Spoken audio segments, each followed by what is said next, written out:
এই বছরে নিবেদন হচ্ছে বৃন্দাবনে পেন মন্দির। অভিজাতি ক্লাবে এবছরে তাদের নিবেদন হচ্ছে সৃষ্টি।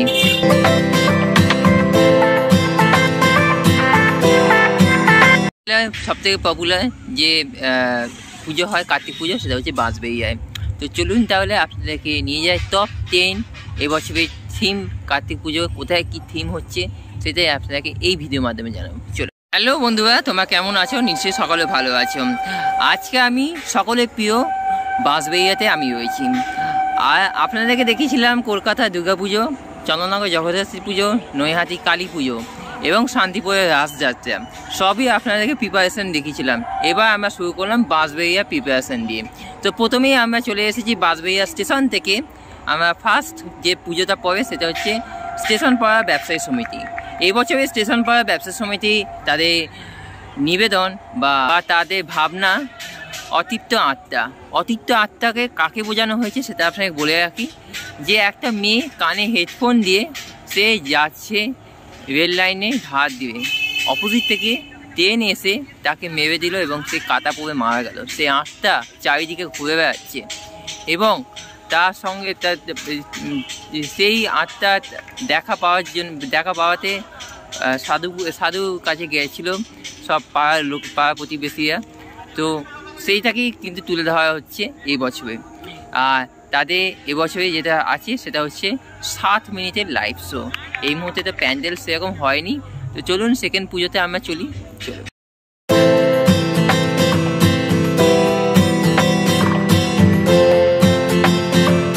আমি এই মুহূর্তে রয়েছি জুনিয়র ফ্রেন্ডস ক্লাবে, সেকেন্ড নম্বর পুজো বাঁশবেড়িয়া স্টেশন বাজার ব্যবসায়ী কমিটি পুজোর পর আমরা চলে এসেছি বাঁশবেড়িয়া জুনিয়র ফ্রেন্ডস ক্লাবে। এবছরে তাদের নিবেদন বৌদ্ধ মন্দির। চলুন তাহলে আপনাকে দেখিয়ে দিই সেই প্যান্ডেল প্রস্তুতি কত দূর এগোলো।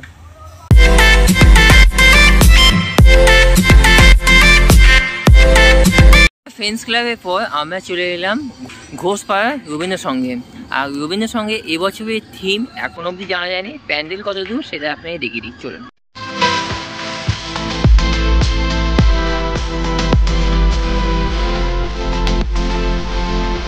আমরা চলে এসেছি এই মুহূর্তে ইয়ংস্টার বাঁশবেড়িয়া ক্লাবে। আর ইয়ংস্টারে এবছরের থিম তাদের ত্রিমাত্রিক। তো চলুন তাহলে। আর হ্যাঁ, আপনাদেরকে জানিয়ে ঘোষপাড়া রবীন্দ্রসংঘ থেকে এই ইয়ংস্টার বাঁশবেড়িয়া এই পুজো মণ্ডপটা মাত্র 5 মিনিটে হাঁটা পথ। তো চলুন তাহলে কতদূর এগুলো সেটা আপনাকে দেখিয়ে দিই। এই মুহূর্তে দেখছেন এখানে যে লোহা যে ফ্রেম আপনারা দেখতে পাচ্ছেন, যে ত্রিমাত্রিক এবছরে তাদের থিম, তাদের ভাবনা এবছরে, সেটা এখানে কিন্তু তুলে ধরা হবে। এবং লোহা যে ফ্রেমগুলো আপনারা দেখতে পাচ্ছেন এইগুলো ভেঙে তারপর আবার ইনস্টল করে আবার তার উপর রঙে প্রলেপ দেওয়া হচ্ছে। এখানে সেটারই কিন্তু কাজ এই মুহূর্তে কিন্তু চলছে। বিগত 3 বছর আগে আপনারা দেখেছেন মুদিয়ালি ক্লাবে এই থিম হয়েছিল, এই থিমের মতন একটা থিম হয়েছিল। এবং মানকুণ্ড স্পোর্টিং ক্লাবে আগের বছর জগদ্ধাত্রী পুজো কিন্তু এরকম থিম কিন্তু করেছিল মানকুণ্ড স্পোর্টিং ক্লাবে। আর এবছর এখানকার থিম কিন্তু ভিন্ন, যেমন বললাম ত্রিমাত্রিক। প্যান্ডেল একটু অন্যরকম হবে। সব বিষয়ে সব জায়গাতেই কিন্তু কলকাতায় খুলে নেওয়া হয় চন্দননগর, এবং চন্দননগর থেকে আসে কিছু আসে বাঁশবেড়িয়ায়, এবং কিছু চলে যায় অন্যত্র। সেইগুলো আবার নতুন রূপে এখানে কিন্তু সাজানো হয়।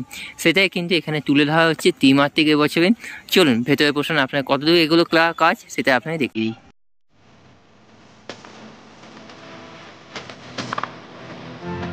হ্যাঁ, আপনারা যেটা দেখতে পাচ্ছেন অলমোস্ট কিন্তু ভেতরে কাজ কিন্তু অলমোস্ট কিন্তু খুব তাড়াতাড়ি কিন্তু কাজ শেষ হচ্ছে। আর এটা কিন্তু একটা মন্দিরের মতন। এখানে কিন্তু কালী পুজোর সময় কালী ঠাকুর হয় এবং সেই মাতৃ প্রতিমা দিয়ে কিন্তু আবার কিন্তু পুজো হয়। এখানে কিন্তু মূর্তি অলমোস্ট কিন্তু রাখা আছে এবং এখানে আপনারা দেখতে পাচ্ছেন অপূর্ব সুন্দর লাগছে ভেতরের চিত্র। দেখছেন আপনারা দেখিয়ে দিই।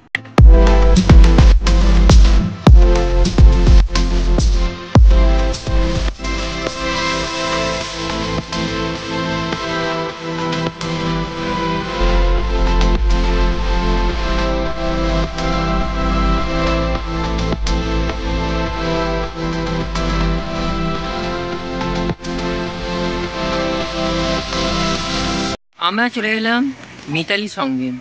আর হ্যাঁ, ইয়ংস্টার বাঁশবেড়িয়া ক্লাব থেকে আমার 5 নম্বর ক্লাব হচ্ছে মিতালি সংঘ। আর এবছরে তাদের নিবেদন হচ্ছে কুরুক্ষেত্র। তো চলুন তাহলে তাদের প্যান্ডেল প্রস্তুতি কীরকম। এই মুহূর্তে বাস ফেরার সবে কাজ শুরু হচ্ছে। তো চলুন তাহলে আপনারা দেখি।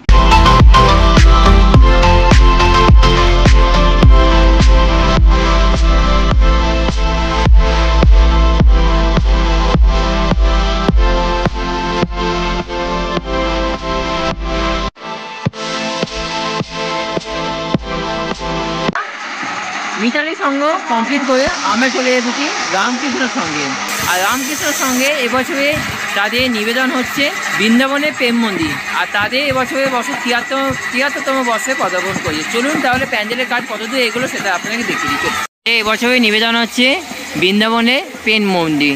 আর বৃন্দাবনের প্রেম মন্দিরে যে আদলে যে মন্দিরটা গঠিত সেইটাই কিন্তু এখানে কিন্তু ইনস্টল করা হচ্ছে। এই মুহূর্তে আপনারা দেখতে পাচ্ছেন যে বাঁশের কাজ অলমোস্ট শেষ হয়ে গেছে এবং বাতামের কাজ শুরু হয়ে গেছে এবং বাতামের কাজও অলমোস্ট কিন্তু শেষ হয়ে গেছে। এবং তাদের এবছরের থিম হচ্ছে বৃন্দাবনের প্রেম মন্দির। চলুন আপনাদেরকে যতদূর দেখাইতে পারি আপনারা নিয়ে যাই, চলুন।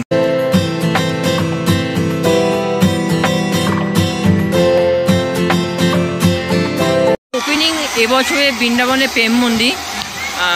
আর এই রামকৃষ্ণ সঙ্গে তাদের প্যান্ডেল ওপেনিং রয়েছে 16 তারিখ, মানে 16ই নভেম্বর সন্ধ্যা 6টা নাগাদ তাদের প্যান্ডেল ওপেনিং হবে এবং জনসাধারণের জন্য খুলে দেওয়া হবে। চলুন নেক্সট পুজোয় আর নেক্সট প্যান্ডেলে আপনাদেরকে নিয়ে যাই। দেখালাম 6 নম্বর পুজো রামকৃষ্ণ সংঘ। রামকৃষ্ণ সংঘ থেকে হাঁটা পথে মাত্র 2 মিনিটের হাঁটা পথে আমরা চলে এলাম এখানে অনির্বাণ ক্লাবে। আর অনির্বাণ ক্লাবে এবছরে তাদের নিবেদন হচ্ছে কথা বলা পথ চলা উত্তরণ বিবর্তন।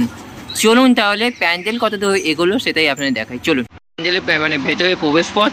চলুন ভেতরে প্রবেশ পথে রাস্তার উপর প্যান্ডেলটা হয়। চলুন আপনাদের দেখিয়ে দিই।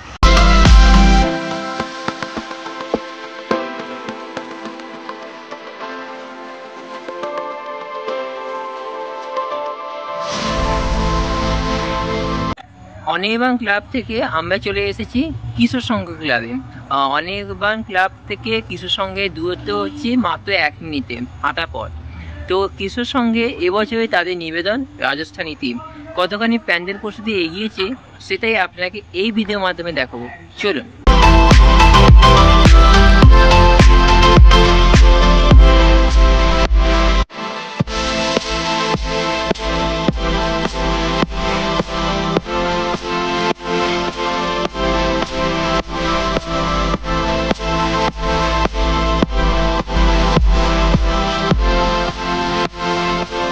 এই মুহূর্তে কিশোর সংঘ থেকে আমরা চলে এলাম 8 নম্বর পুজো হচ্ছে অভিজাতি ক্লাব। আর অভিজাতি ক্লাবে এবছর তাদের নিবেদন হচ্ছে সৃষ্টি। চলুন কতখানি প্যান্ডেলটা হয়েছে সেটা আপনাকে এই ভিডিওর মাধ্যমে আপনারা জানিয়ে দেন। চলুন সংঘ থেকে এই রাস্তা হয়ে আপনারা চলে আসবেন অভিজাতি ক্লাবে ঠিক সামনে। আর অভিজাতি ক্লাবে এবছরে তাদের নিবেদন হচ্ছে সৃষ্টি।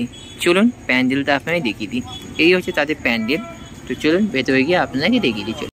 অভিজাতি ক্লাবে এবছরে তাদের নিবেদন হচ্ছে সৃষ্টি। আর সেই সৃষ্টি এখানে সেই জিনিসটা কিন্তু তুলে ধরছে এই অভিজাতি ক্লাব। আপনারা দেখতে পাচ্ছেন এই মুহূর্তে যে বাঁশের স্ট্রাকচার অলমোস্ট কমপ্লিট এবং কাঠের বাতামের কাজ অলমোস্ট কিন্তু কমপ্লিট হয়ে গেছে। বেশ কিছু কাঠের বাতামের কাজ অলমোস্ট কিন্তু ওখানে রাখা হয়েছে। আর এখানে যে বাতামের কাজগুলো সেইগুলো কিন্তু অলমোস্ট কিন্তু রেডি। এইবার শুধু মাত্র ইনস্টল করা হবে বাতামের ওপর যেসব খুঁটিনাটি হাতে কাজ সেইগুলো কিন্তু এবার ইনস্টল করা হবে। আর পুজো বেশি দিন নেই, কার্তিক পুজো, তার আগেই কিন্তু আপনারা দেখতে পাচ্ছেন এই পুজোর প্যান্ডেল অলমোস্ট কিন্তু 50% কমপ্লিট।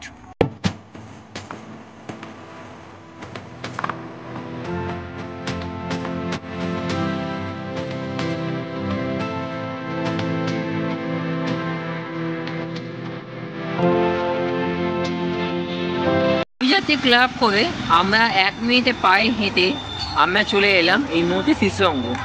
শিশু সংঘে তাদের এবছরে নিবেদন হচ্ছে দৃষ্টি দর্পণ।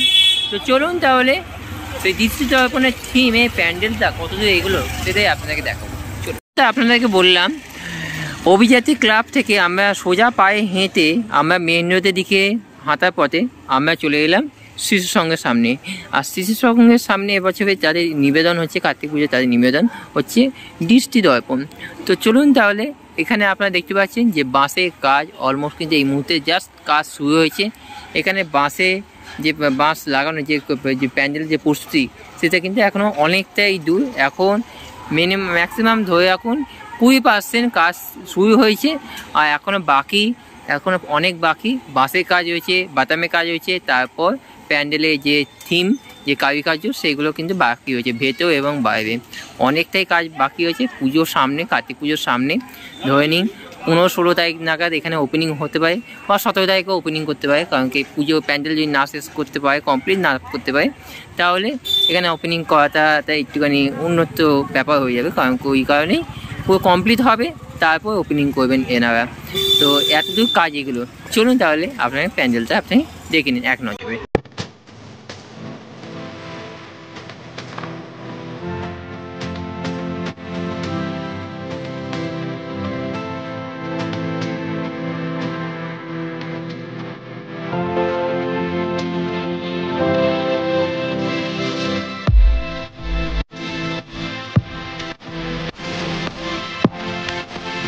তো আপনাদেরকে দেখিয়ে দিলাম আজকে বাঁশবেড়িয়া স্টেশন থেকে, আপনাদের দেখিয়ে দিলাম একবার আপনার জেবিএস ক্লাব অবধি। সো আজকে এই পর্যন্ত। যারা জেবিএস ক্লাব দেখতে যান তারা কল্যাণী থেকে, কল্যাণী ব্রিজ হয়ে আর ঈশ্বরগুপ্ত হয়ে আপনারা কিন্তু চলে আসবেন জেবিএস ক্লাবে। বেশিক্ষণ লাগবে না, পায়ে হেঁটে মাত্র 10 মিনিটের হাঁটার রাস্তা, কিংবা আপনার টোটো অটো আপনারা ধরতে পারেন, কিংবা 10 মিনিটে আপনার হাঁটার পথ আপনারা দেখতে পারেন। যদি আপনারা যদি কল্যাণী হয়ে আসেন, তাহলে আপনার কল্যাণী ঈশ্বরগুপ্ত সেতু হয়ে আসেন, তাহলে আমার যে শেষ ভিডিও, এই যে জেবিএস ক্লাব, এখান থেকে আপনারা কিন্তু শুরু করতে পারেন। Thank you so much. সবাই ভালো থাকবেন, সুস্থ থাকবেন। আপাতত টাটা। আগামীকালের জন্য আপনার সঙ্গে দেখা হচ্ছে নতুন কিছু ভিডিও আপডেটের জন্য। Thank you so much. আপাতত এই পর্যন্ত।